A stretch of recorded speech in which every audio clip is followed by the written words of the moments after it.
I knew I needed resources if I was going to track down Roscoe Bob Bryant, and hunting Plummer looked like a good way to get rich quick. As the local vigilantes exposed him as the leader of the bandits, and put a generous price on his head. Plummer rallied his gang to plunder one last gold mine before making their escape, and that's where I thought I'd find him. So close to all these goddamn barrels of gunpowder. Why would you be nervous? No one has the cojones to come after us. As long as you don't light up a cigar, we're fine. Besides, George is up there on the rocks with that rifle of his. Nothing gets past. My late father pointed out to me more than once. God made men, but Samuel Colt made them equal.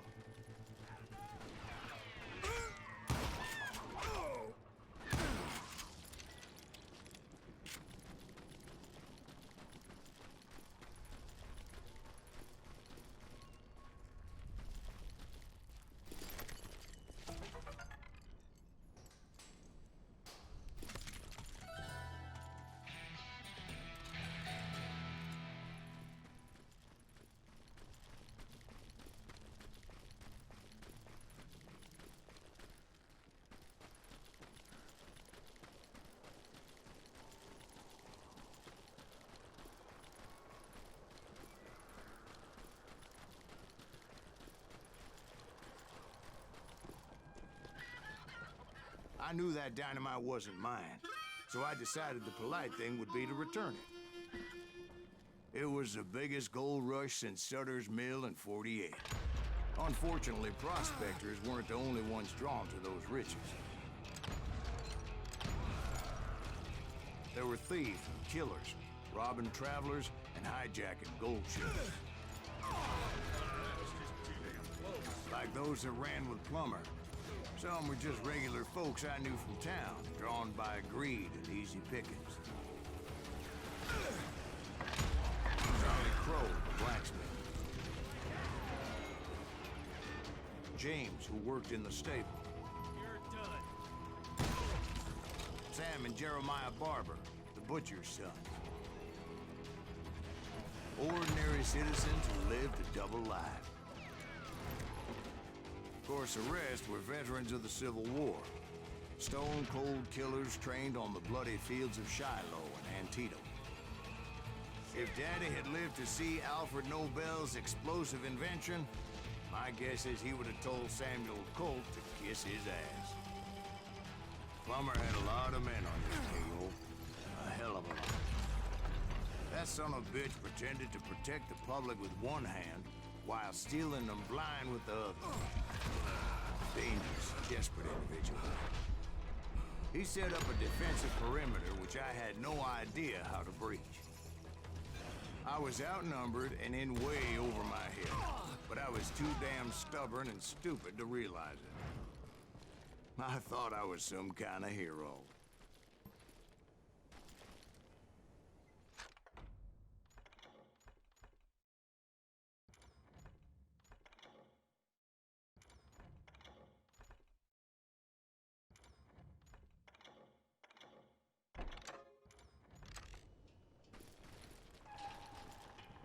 I finally made it past and headed on to meet my destiny.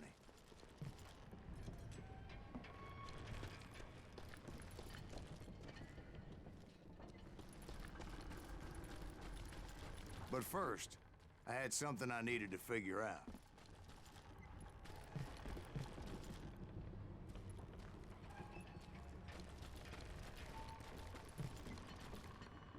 I had a few ideas on how to get into that mine.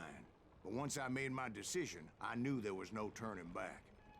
So my first thought was to enter the nearest mine portal. I saw an entrance. Made sense. It was the quickest way in, but that also made it more dangerous, as there would undoubtedly be enemy pickets posted along the way.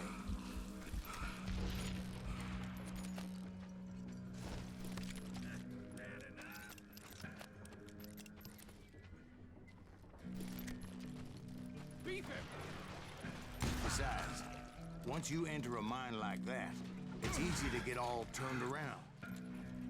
Some of those shafts could be as deep as hell. A single stumble or misstep can easily end in a deadly plunge to oblivion. Kill that dickweed!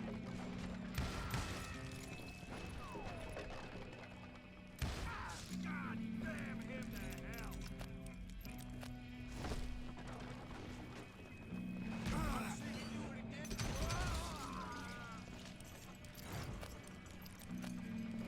Hey, I'll flank you!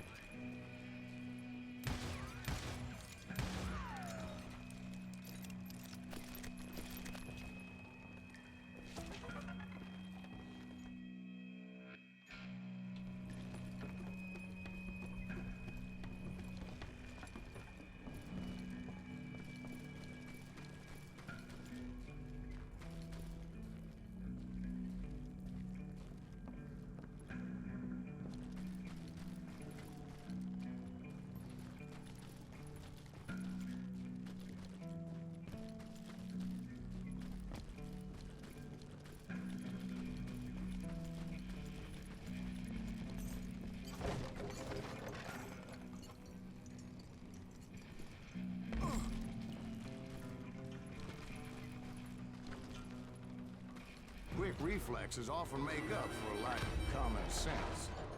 Luckily, I was never one to be easily bushwhacked. I would just need to be careful not to blow myself to kingdom come.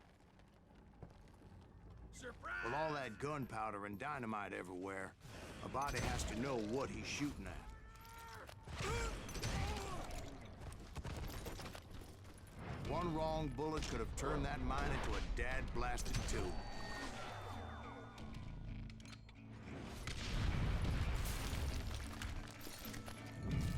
I freely admit that my plan of attack was not just moronic, but clearly insane.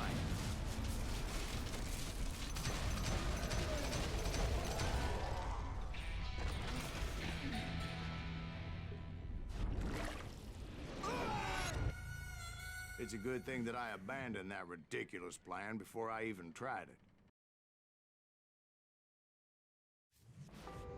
Instead, I spotted a ladder, way into the mine from the opposite side.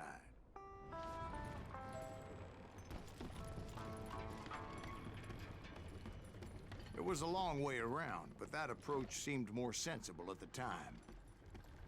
Of course, being I had a problem with heights, that scaffolding scared the bejesus out of me. Climbing down that ladder required some caution, because even though I had a younger man's reflexes, no man can dodge a damn bullet while climbing down a rickety ladder. I needed to make a leap of faith, which ain't easy when you're suspended between heaven and hell. I was determined not to give up, however. As Sheriff Plummer seemed quite the despicable character. When the vigilantes discovered what the sheriff was up to, people were outraged. That 10,000 they put on his head would go a long way to helping me find old Bob. And I had made it my mission to settle that score come hell or high water. But first, I would have to make a choice. Take the elevator or climb the ladder.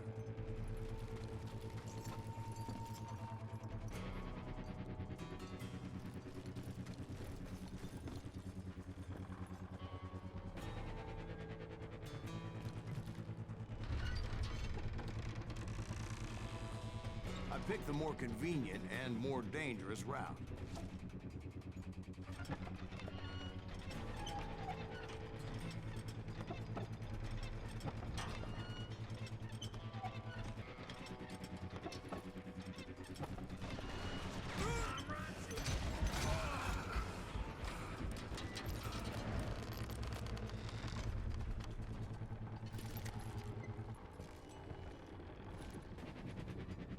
Plummer was a mad dog killer, and the people of Nevada City deserved better. Nevada City? Well, I thought Plummer met his maker in Bannock, Montana.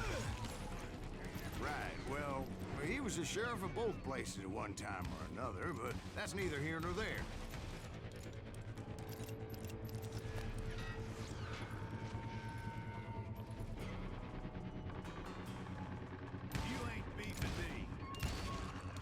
Point was, taking him down would save a lot of lives, including my own.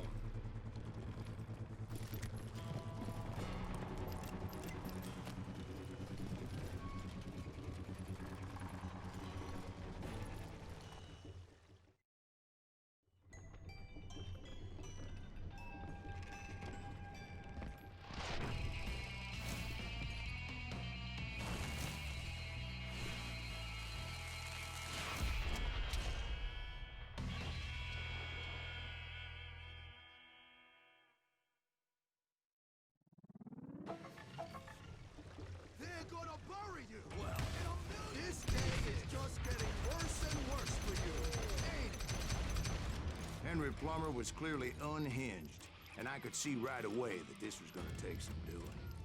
Take it, me!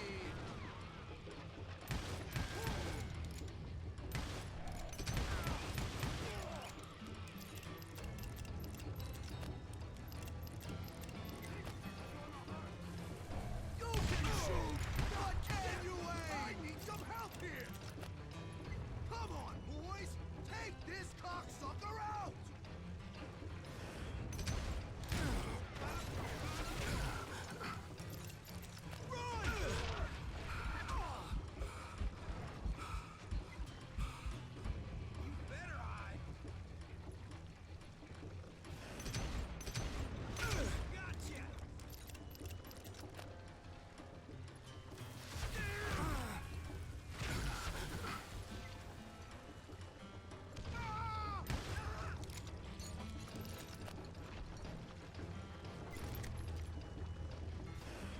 Catch this, you son of a bitch!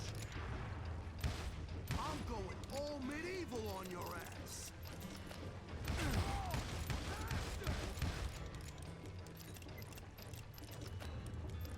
I can shoot more! Keep pissing me off! See what it gets you! They're gonna bury you in a million pieces!